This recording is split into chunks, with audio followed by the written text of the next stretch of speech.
the office of the DPP to actually prosecute any case. So even just to attract foreign investment, they will always look at how is the rule of law in that particular country. If I report a case, will the case be handled efficiently and effectively? So foreign investors want a country where there is actually peace. So I can say that we, as an office, CID and DPP, we actually contribute directly to the peace of this country. If we are investigating cases in time and prosecuting them successfully, and the bad people are actually taken away from society, definitely there will be peace. But if that is not done, criminals commit offenses and nothing is being done, definitely there will be anarchy. What will happen? People will take the law into their hands, and you'll be hearing of mob justice everywhere. People are being attacked in broad daylight. It will be the case everywhere. It will not be spotted cases. But you see that now, even as we speak, when there's a particular case, even just these social media posts which are being forwarded, people forward, and it comes to my attention, or it comes to the director CID, many of them, I've actually forwarded them to him. I say, can we investigate it? Can we track? And I'm so happy that every time I get back a report and Director CID says, we have actually tracked down this particular person, maybe a mother beating a child or a father beating, and we have arrested the parent, and the case is in court. That is bringing tranquility in the country. So if the country is peaceful, so many things happen, so many. We can be able to go to your jobs, you can be able to sell 60,000 in a day, you know, and you'll be able to tell the truth every day. If we don't give you that environment, you'll not be able to tell the truth every day, you know. So we give you that environment to be able to operate. So that's what I can say, and I'm sure that my brother, Director CID, will definitely also say something about it. And maybe I can answer that with two, and then I will also let Director CID give input on that. Our collaboration on the 2026, Farouk says that it is a ploy for us to defeat the opposition. Farouk, I want to make it very, very clear, the office of the DPP and the police, especially the CID, who work with us very, very closely, we don't know colors, we don't know parties. We don't do politics. We just do the law. We don't. So whether it comes, whether it is an NRM person who has committed an offense, whether it is an opposition, except the only thing is that every time we arrest an NRM person, the Farouks are very, very quiet. But when we arrest someone in the opposition, they say the DPP is being and the police are being. So for us, really, it is just, we just look at the crime. If it is a person from opposition who has committed the crime, yes, we shall definitely arrest the person, and if there is evidence, take them to court. So it doesn't matter whether the opposition or in the ruling NRM party. So our collaboration really is for us to focus on what we are supposed to be doing. That is crime. Article 211 and 212 and Article 120 are very clear. For us, we just do criminal prosecutions in this country. So it is something like we are trying to do. We don't want to get into elections and then because we are scattered all over the country. We have staff who are going to be part of this conversation in these 2 days. They are scattered all over the country. We don't want uncoordinated movement when election, because all this, by the way, this is just the beginning. We're going to forecast for elections, we're going to forecast for famine, we're going for landslides, we're going to do all that, because that's what we have decided to do, that we should forecast on crimes and prepare for them, because we know the usual offenses that will arise from a particular, and from elections. How do we, and in this conversation of the 2 days, we are actually going to ask someone from the Electoral Commission coming to educate us about the electoral laws and offenses, so that we actually can toe our line. We don't get out of line. We just toe our line. If it is an offense and it's committed during elections, we shall definitely bring the people. And we are not just going to be arresting people, just arrest them. If you're caught, don't be in the wrong place at the wrong time, you know. And definitely, you cannot stop police. If police actually don't arrest the wrong people, then they will not be doing their work. You'll be the same people who are saying police are just sleeping in Chibuli. They are not doing their work. So for us, our collaboration for these coming elections is for us to be ready for what are the offenses that are likely to come up in this when elections come up. What are the likely, so that our staff don't start, you know, getting onto cases which are not criminal, you know. Things which are not criminal, we don't get into them. But if crimes are committed during elections, because really we have to accept that during elections, so many people are busy, everyone is out, no one is in their houses, everyone is out doing this, and it is always that we are dealing with people. They will always not really do the right thing. I was even talking about the anti-corruption work of the president. We still investigated, we still arrested people. It was the president who led the walk, a peaceful walk, but we still arrested people who were doing pickpocketing, all those things. So there will always be crime, really, where that's where we come in. But if people are peaceful and they don't commit any crimes, we don't have any business there. So I want to let my brother, Mr. Magambo, also comment on how do we contribute to the socio-economic development of Uganda and, of course, our collaboration for the 2026. Thank you so much. Thank you so much, the Director of Public Prosecution. First of all, I want to welcome you to Chibuli. I had my brother Anthony is worried he has not been frequenting Chibuli so often as he would have wished, but Anthony, I'll come back to that briefly. Now, as they have assured you, I want to assure Ugandans that we are working very closely with DPP to ensure we do our part of what the people of Uganda have asked us to do. Especially, the Constitution is very clear. In fact, it's not about led, it's now guided. In fact, if you see our Constitution, the Director of Public Prosecution guides criminal investigations. So even earlier today, if you observed, we had a number of meetings which were to again guide. So we have moved far from CID doing whatever they want, and DPP later comes in to a situation where now we are sitting together and the DPP guides every step. And that's why I think the country has witnessed some very, very quick investigations. These days, even I think we should rate our, we commit people very fast because we have been working together. And I think that's what you have been looking for as Ugandans. And that's the justice you want, that if we get you, the file is done very fast. This story of, you know, police is still investigating. I think we have started moving on that journey. So as she has ably told you, these coming 2 days is part of that process to have that conversation. This is not to say that we have reached 100%. We are not yet where we want to be. So the purpose of bringing both our teams countrywide into a room and we discuss and see their challenges is again to increase how best we can serve the population.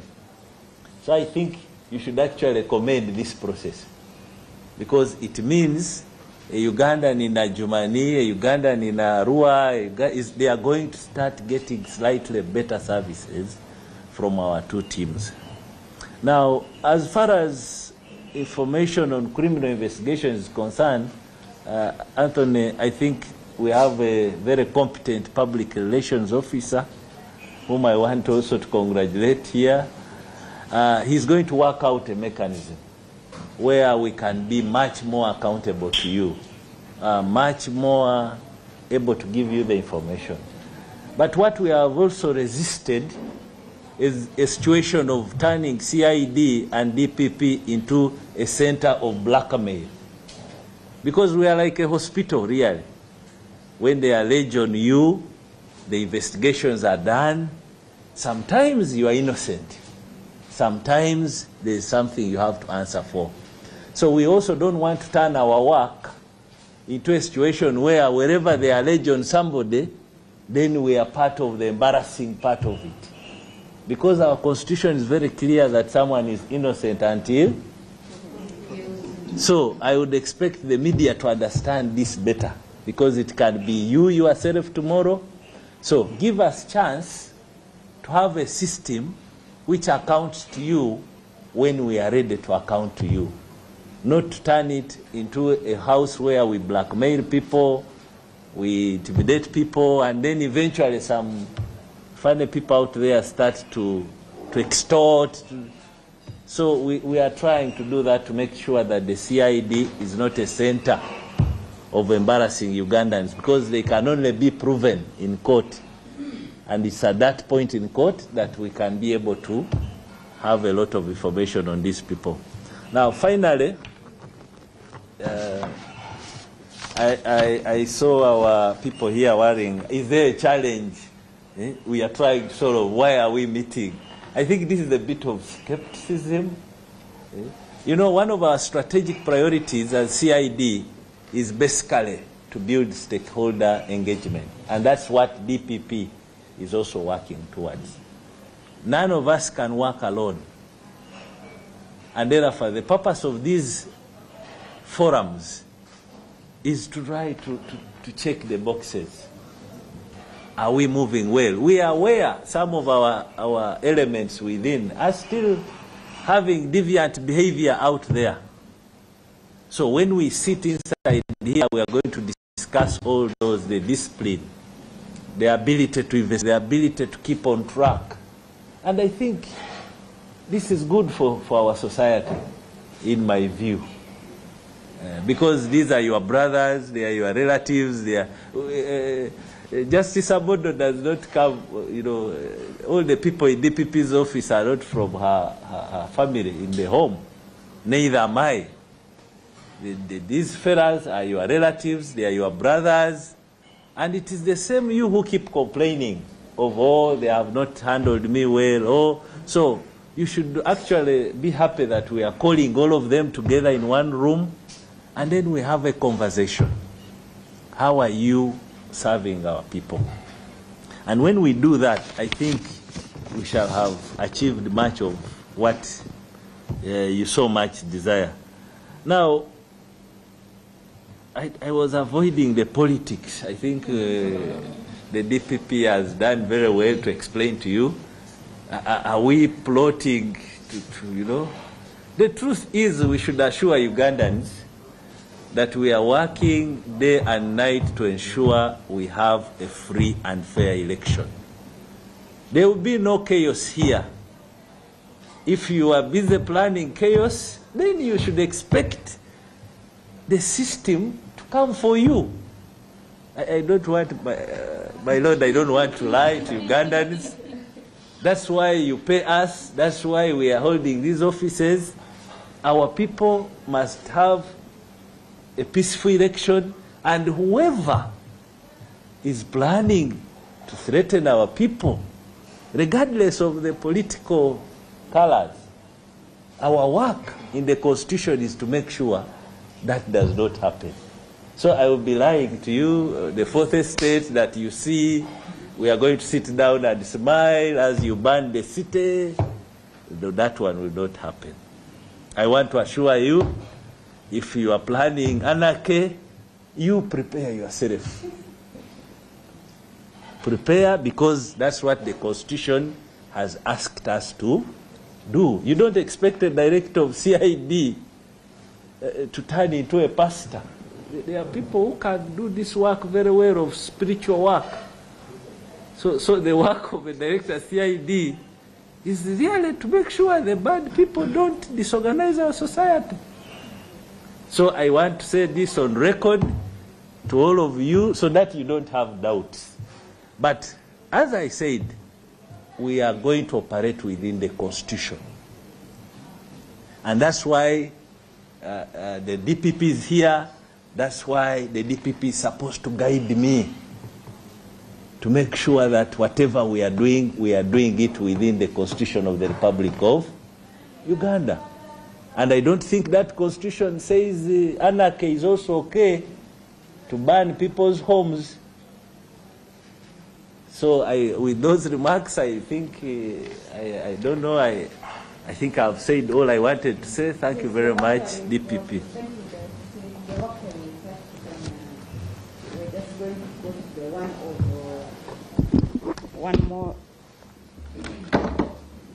one more question of Anthony. That what are other cases that you are going to be training in? That I think that was your question during the two-day meeting. We are going to be handling corruption cases. We are going to be handling cases, electoral cases. We are going to be handling land cases as well, because we realized as an office, together with CID, that we have a problem with land matters. Some of our foot soldiers on the ground are actually turning some of the land matters which are civil into criminal. So you find that it becomes easier for you to report a criminal case, and then police go and make arrests. Even if someone is arrested for just 1 hour, the title has changed hands and names in the registry. So we thought we should focus on land cases and bring a distinction between what is actually a land crime and define it to our officers who are actually in the field, who handle the bulk of these cases, because we see that land cases are becoming like a boiling point for most of the cases. Even defilements come out of land wrangles, murders, attempted murder, threatening violence, all the assaults, all the cases you can think of actually. So we think that if we focus on land cases, we can actually be able to reduce some of these cases. So those are some of the offenses that we are going to be discussing on, and I think Director CID already answered for Judith, and your last question of why CID is not allowing journalists in. We know that you are our greatest allies. You know, the press. The press is a very important equation, by the way, in the fight against corruption, in the fight against crime. The press is a very important ally for us. We would rather give you the truth than you manufacturing your own truth, because the truth every day might become untruth every day. So we would rather give you so that you say out and you help us to disseminate this to the wider audience. And for Judith, what are the challenges that you hope to get with the CID? I think Director CID ably answered that one, and I will not repeat that. And I think he also touched on what Veronica was talking about, that will the two-day meeting yield fruits during elections. Definitely, if we are better prepared, and if our staff, our foot soldiers, actually know how to react. Director CID has already told you very point blank that the ones we go for are the wrong elements. If you plan to do wrong, we shall definitely, and you pay us to do that. Otherwise, we shall not be doing our work. So if there are wrong elements, we shall help you and clean up the environment and remove them first, as the good people enjoy, because we have to enjoy. This country is for us. We have to enjoy the peace together. So Director CID has already answered that, Veronica, for you. So be assured that these upcoming elections, we shall be ready to remove the bad elements. And then, Deborah, you asked about where are the gaps before with CID. They are not really about gaps. I think this is continuous coordination, continuous cooperation, continuous communication. They are getting new officers every other day also. You know, people are changed from being uniform to CID. So it's getting also new ones every day. I also just recruited about 100 the other day. So we have new staff, and even the ones who are there needs to be reminded that, by the way, this collaboration has to be kept alive. The communication lines have to be opened, and Like we say, we have so many, I don't know the number CID has in the field, but I have in the excess of about almost about 600 in the field. So there could be one or two errant ones. So those are the ones we want to, let's all read from the same page so that we move as one. And then Ramsom, you said, will these 2 days help with the arrest by police? And I think that has already been really answered by Director CID, that we only get the wrong people. And the last one is delayed investigations. This actually it impacts directly on that, because then we are going to actually we already started at the center, so we want to cascade it into the field. That how do we work smarter and faster, because we are talking about efficient and effective. If it is efficient and effective, which means investigations should take the shortest time possible. By the delayed investigations, even this morning we had a meeting here of prosecution-guided investigation that we are carrying out currently. And we tell them that you have to do this investigation. We should have, if there are any people to be taken to court, we should take them within the month. Otherwise, if it gets delayed, it is actually not an investigation anymore. It becomes a witch hunt. Not so, because then there's nothing much you're getting. You're just going to be getting rumors from the field. Yeah, it happened 3 weeks ago. Investigations are really, you have to hit it like in the first 24 hours. That's the best evidence that you can get. And that's what we want to drum into our people in the next 2 days. And we are very confident that this is going to actually have an effect. Even in the field, we are going to see that. And of course, we are also in the field most of the time. I know Director CID has been there. And even when he goes, he also meets with my prosecutors. And when I also go, I meet with the investigators.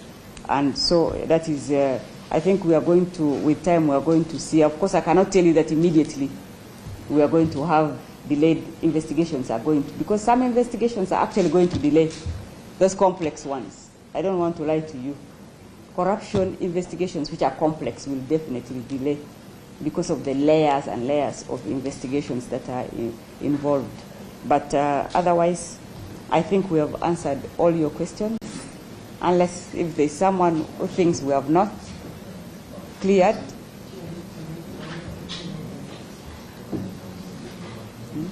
Okay, let's first get for the NTV there. There is no discussing from the director? No. Yeah, we're They going to still- bring in another round. Okay, Yeah, okay, yeah. okay. I'll comment. Please exhaust the DPP. This is an opportunity to have her here. Let's not leave any question unanswered.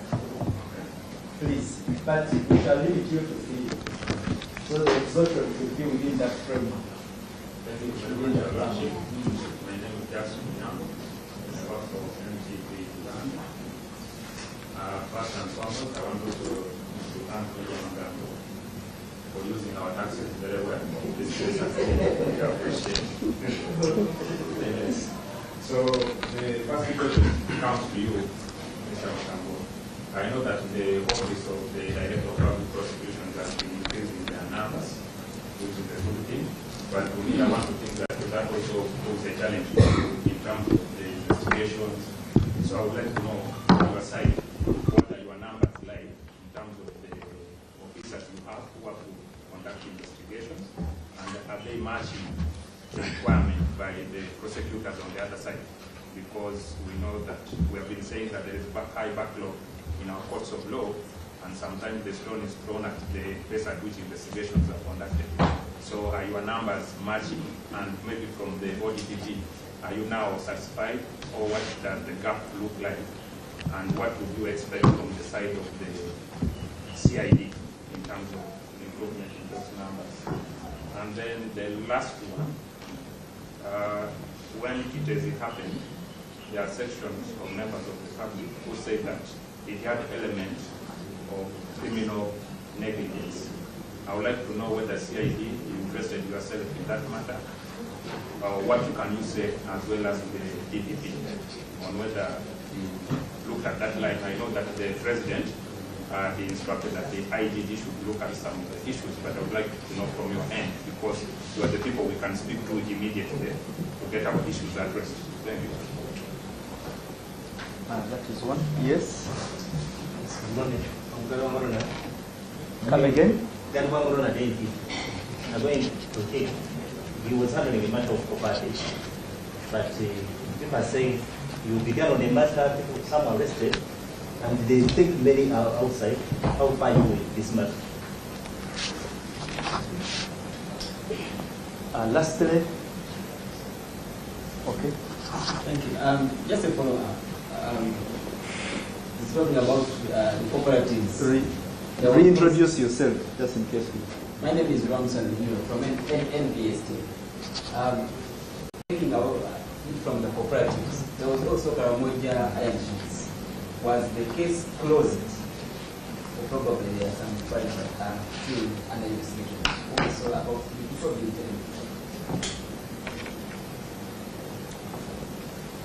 Okay, I think. Okay, maybe I will answer a few which concern me, and then the Director of Public Prosecution will wind up.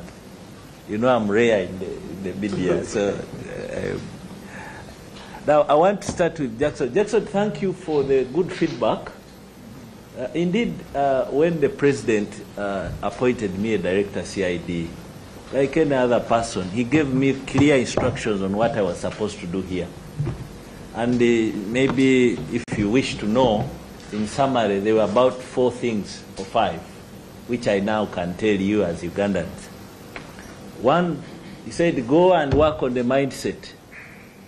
We need a CID which is aligned to serving the socio-economic transformation of our people. So part of the activities you have been seeing have been on training. So many trainings with the support of the police leadership. We are everywhere, our people are everywhere training. And in that training, we are trying not only to take them through our technical aspects of investigation, but also the why they investigate. How the CID work to the prosperity of our people. So the President was very clear, and we have been firm on that, and that explains much of the activities. Now, the second one, when you train people, you must place the right people in the right jobs. Now, this is always a struggle. You find you have a lawyer or you have an engineer who is supposed to help here, same flani, but maybe for some reasons he's in another location. So as we train, you may have noticed whoever comes out of training is also being reassigned different responsibilities. It is in line with that guidance. How do we place our best people in the right positions? Now, this takes a gradual process. And when you do that, the third one was go and work on the tools. How can we build a CID which can serve Uganda for 20, 30 years? Do they have, the criminals have migrated now to the space, the cyberspace. Does CID have that capacity? So part of the activities, you may have realized, we are working hard to tap on the existing potential so that we can investigate. The DPP was telling you, oh, there is a cybercrime somewhere. CID investigate this. So we are trying to build those technical capacities so that we can quickly verify. Now, the fourth one was on the environment, because you cannot expect miracles from people whom you have not looked after. And you know, you have heard recently, I'm sure, the government has addressed the issue of salary enhancement. We may not be where we want to be, but clearly there is a what? A step. Then the working environment. So I'm happy what you are talking about. All this is basically because we have taken a deliberate decision to improve on the working environment of our officers. And this we are hoping is going to be supported by government so that we can go down to the regions, to the districts, until when the lowest police station, and the President has been very clear, He has directed the police leadership to implement a sub-county policing model, which I'm sure soon you will get to know more about its progress. So our design is to see how best we can reform up to the lowest sub-county policing model. And then the last one is the strategic partnerships. So basically all those 5 strategic priorities are something which the President has directly guided us, and we are working every single day to move on each of them. And we believe at the end of that institutional reform, we should be having a CID that DPP is proud of. Because the criminal justice system starts here. When we don't do our work well, the DPP is going to struggle in court to prosecute people. The judiciary will not have the right evidence and the right prosecution to administer fair justice. And eventually you'll end up having people in prison, sometimes who may not necessarily be supposed to be in prison. So the deliberate process of reforming CID is meant to guarantee the transformation of our people for the next 20 and 30 years. We will have long gone. My sister here, the Director of Public Prosecution, and I, we are just playing a role, but we are kickstarting a process that will outlive us, so that Ugandans can find a time when they... Now, lastly, I don't want... Kitezi, we have also, again, part of coordination. We also realized from our lessons, when something happens, all agencies of government should not be investigating the same thing, because we already have so much to deal with. So in one of our strategic meetings, the President was very categorical and he has guided us. If the DPP and CID are handling something, then the IGG will really not waste time there, unless we share with her certain elements which she can go with. If the IGG is already handling, like as you have mentioned, indeed the President directed IGG to handle Kitezi, we have been supporting her in terms of if there are arrests being made, you will ask the police. And so we give each person to take a what? A lead. Because it, one, saves time, it saves duplication of resources, but then it allows other agencies to concentrate on other strategic issues. So we are avoiding that duplication. You find yourself operating in the same, all agencies investigating one matter. I think it's not good for you as Ugandans, because we waste your money, we waste your time, and eventually when we go to court, sometimes there are also legal issues there. Because DPP, CID, maybe they have picked exhibits, then IGG has to wait for those particular documents. So we end up spending time not doing the right thing.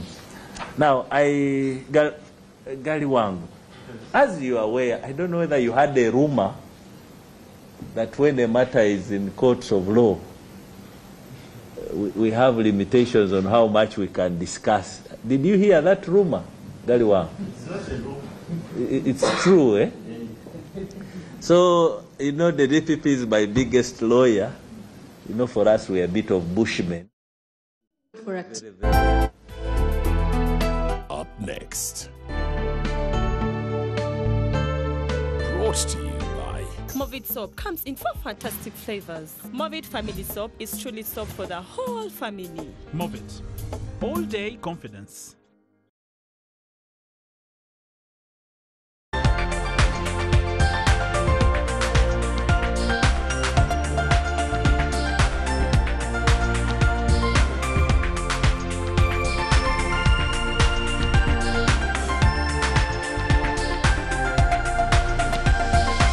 Live at 1.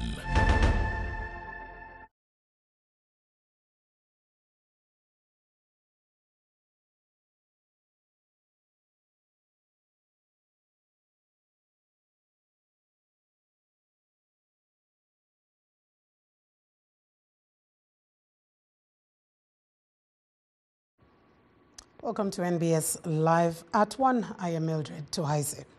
Let's start off from what was exactly going on live. The Director, Criminal Investigations Department, Major Tom Magambo, has expressed concern over premature arrests that are made by police. Magambo says it is only major crimes like terrorism where suspects must be arrested before investigations are ended and ready to parade them before courts. The suspect, and this comes the inaugural meeting between the DPP and the CID, which actually did happen a few hours, and the two meeting to brainstorm on several issues, including how to work together to execute justice ahead of the forthcoming elections. Let's get more details from Ramson Muhire over the conversations that did come through. Good afternoon, Ramson. Good afternoon to you, Mildred. Twice I am coming to you live from CID Chivuli headquarters, where, of course, there was a joint press briefing between the CID director and the Directorate of Public Prosecution, that is Jen Francis Abodo. They are talking about the first annual coordination meeting. It is the first of its kind that is going to take place tomorrow for 2 days, 4th and 5th of September. But, of course, in this press conference, the Director CID, Major Tom Magambo, did express concern over premature arrests that are made during this investigations, saying that now it is time that only high-profile cases, suspects are arrested and detained before investigations are done. He says that their intention and target is to make sure that the suspects that are arrested and brought in this place here at CID Chivuli do not actually go back. And that's something that has been seen in a few cases,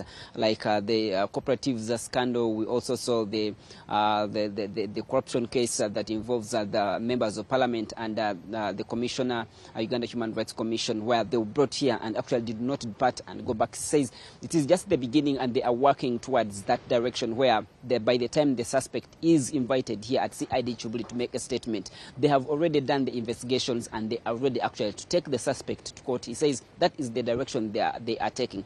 This comes ahead, of course, of the general elections that are coming in 2026.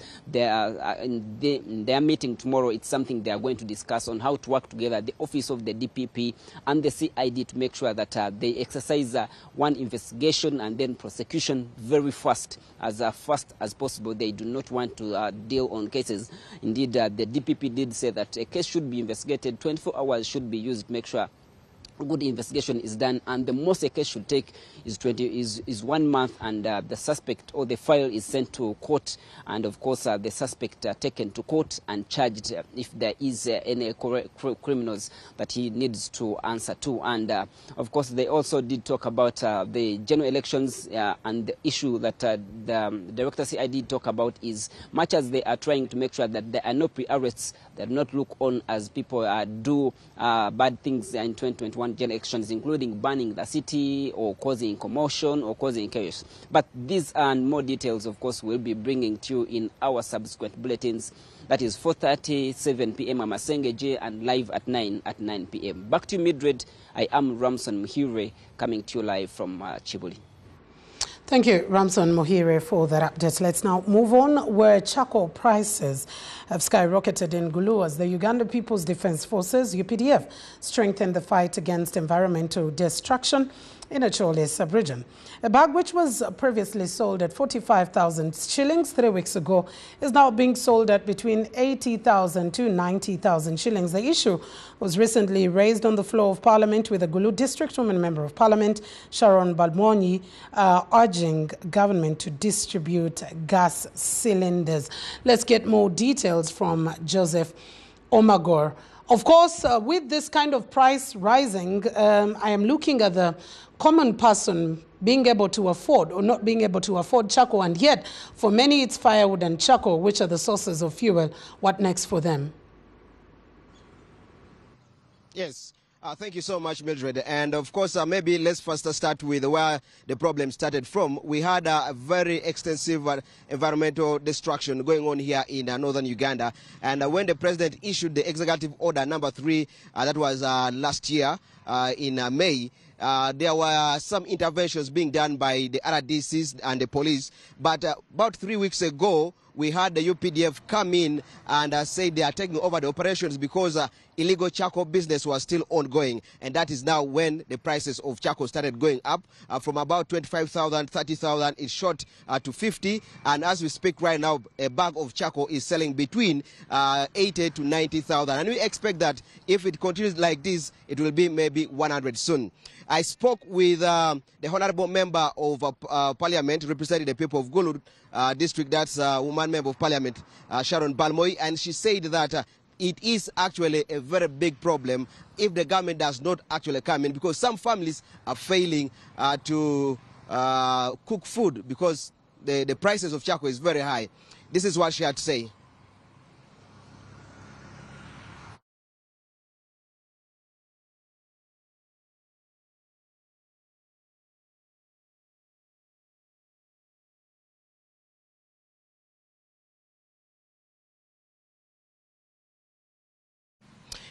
Yeah, basically, according to her, it is a very big issue, and the government needs to find a solution to this, because the president did not say that completely ban the usage of charcoal in northern Uganda, because right now families do not afford. Everywhere in the villages, if you go, people are complaining, and maybe this is the time for authorities to rethink the strategy that they are actually using right now.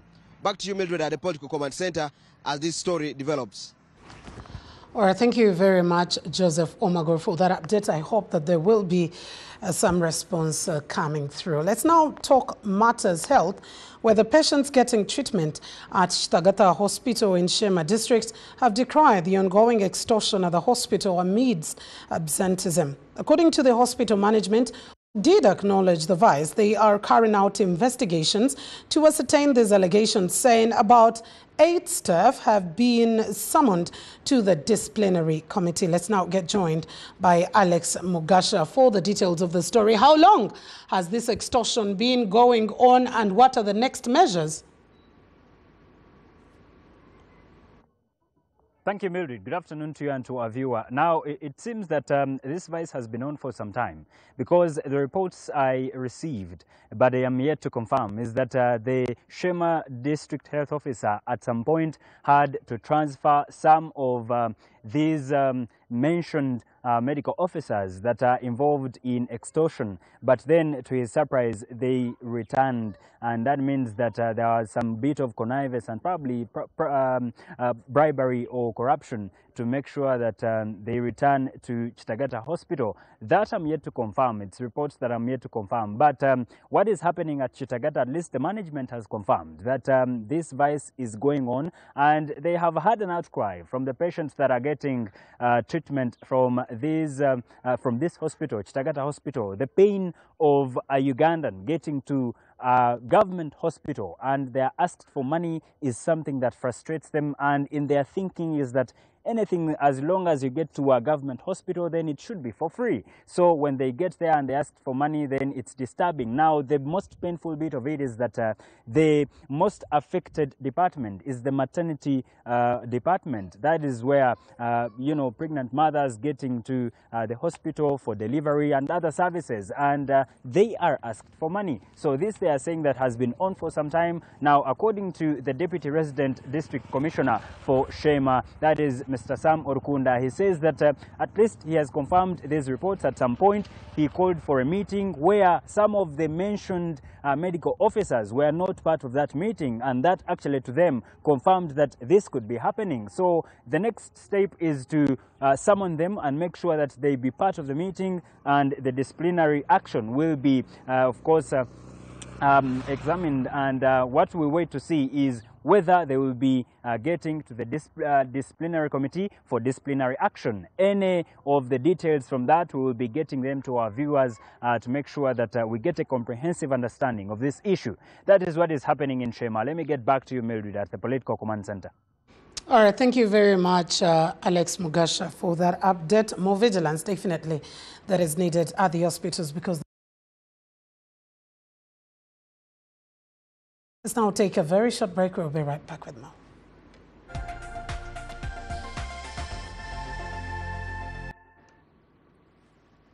You're still watching NBS Live.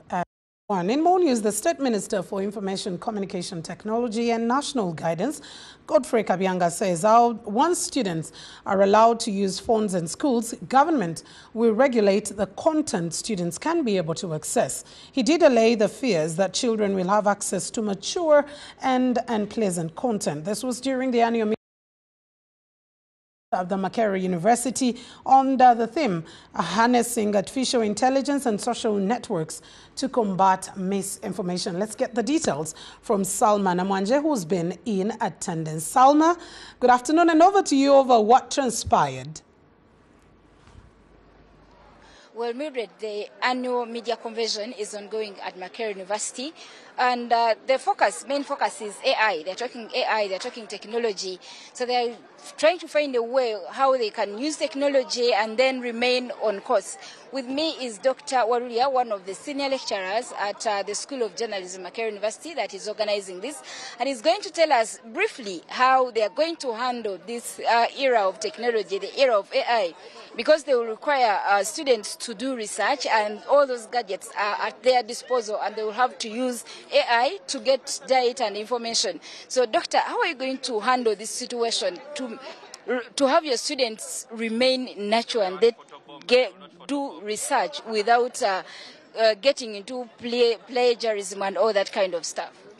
We are using the opportunity of engagements like this one to chart a way forward of how we can use AI as an enabling tool rather than as something bad. So we are trying to prepare a landscape where we can use AI to do our work faster than we are doing manually. So we think that AI is not necessarily a bad thing.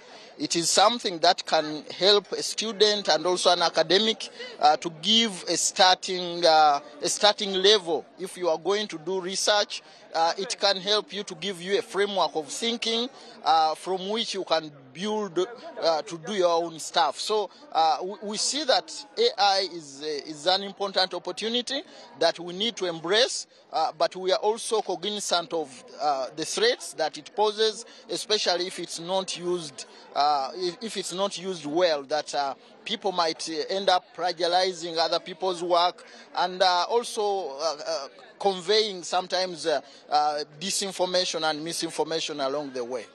Well, thank you so much, Dr. Walulia. Mildred, a lot more will be coming our way in our bulletins live at 9 and Amasengeje at 7. Back to you at the Political Command Center. All right, thank you very much, Salman Amanje, for that. We'll be getting the details later on. Now, on a rather sad note, another tragedy has occurred in Tororo municipality. The Vice Chairperson, Eastern Division, Tororo, has been murdered inside a house in broad daylight. Hawa Mario Doha was found murdered at her residence in Nyangole, a village, Eastern Division in Tororo municipality. Just in a space of 1 month, 3 similar deaths also did occur in the municipality, and this has left the community in a state of fear and confusion. Let's get joined by our reporter to give us more and more details. David Ocheng, very absurd that's coming through, I beg your pardon. Any preliminary investigations pointing to something? Thank you, Mildred. And of course, it is really indeed a very bad thing here. Of course, we are coming to you live from the lady's home, and this is, of course, in Nyangole, a village. And of course, as we speak right now, of course, no one has actually been arrested, but the police is already investigating in this matter. But of course, the person who is joining us is one of the division mayors here to maybe make us understand what exactly or what do they know about this particular incident. Mayor, let's talk about this very unfortunate incident again. We just some few weeks, we lost HM here in a similar manner. What do you know about this particular incident? Specifically, it is a dark cloud moment in Tororo municipality. Several murders have taken place with the investigation always ongoing. But you know, when security comes into matters of such mode, we as leaders, sometimes we are preserved from giving reports on what could be the main cause. But what I would want to tell you, with the rumors around, she was hacked by thieves. Silent killers came and strangled her. With the police investigation shows they used the iron box, the wire on the iron box, and strangled her, and many other incidences happened. But in that moment, it is so unfortunate, and it is surprising it was at 6 p.m. During day. It was not at night, and such an incident happened. Maybe to my surprise would be the area where the honorable member who is lying stays. It is a congested place with many people around, with many kind of rental setting around her premises. The difference is that her home, she put up a wall fence, and she was enclosed in a wall fence. So I believe maybe the wrongdoer jumped into the fence, and inside there was no one. She was alone in the house, and this incident happened when she was alone in the house. And this has caused fear. And really, if you look at the situation, we had just of recent lost the HM. Yeah, like I was actually coming there. And a young man was also butchered behind one famous radio station called East FM.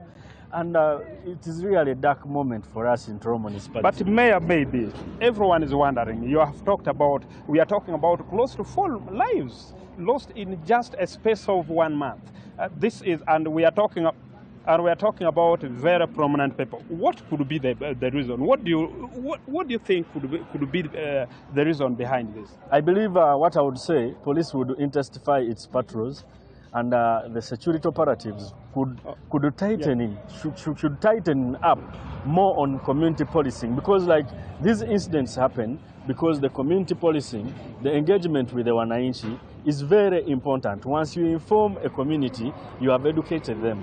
But our community members, a few understand when it comes to community policing. Okay. So to me, I believe the government and the state could come in and see that they intensify and see that the security is at key.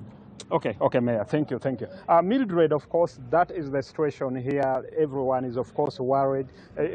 Just like, the person whom they killed, of course, she was inside her house. And, of course, we are talking about a house that is fenced, and we are talking about a wall fence, but, of course, she lost her life.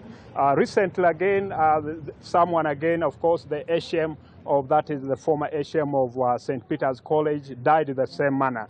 Of course, this is the thing that everyone is asking, what could be the problem? But of course, this is the story that our viewers outside there should expect by the end of the day today. All right, thank you very much, David Ocheng, for that update. Very unfortunate news coming through.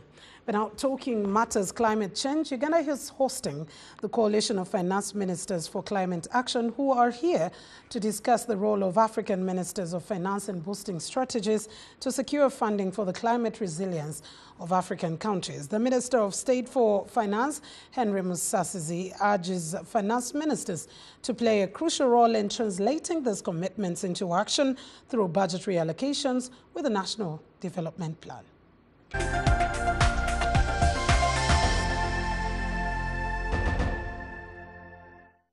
For Uganda alone last year, in, I think COP28, they released an energy policy that is looking at a just transition.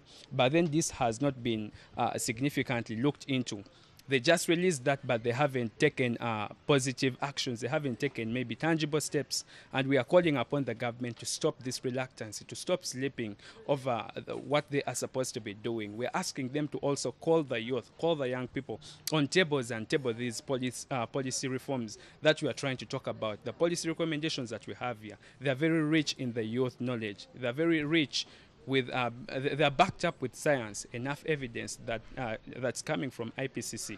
So the government shouldn't treat us as enemies of state. They should call us on table, ask for these recommendations, and also listen to our cries. Most of the times, women and children, we have been underrepresented in most cases, in more policy presentation, policy formulation. my call to government is I call upon the government and different stakeholders to organize more workshops to create more awareness about the negative effects of climate, how affecting they are to women and children, to create more awareness. Because let me give you a scenario. One thing that prompted me to take part to advocate for climate change is I have my grandmother who was affected because of overusing firewood, and in later on she developed TB.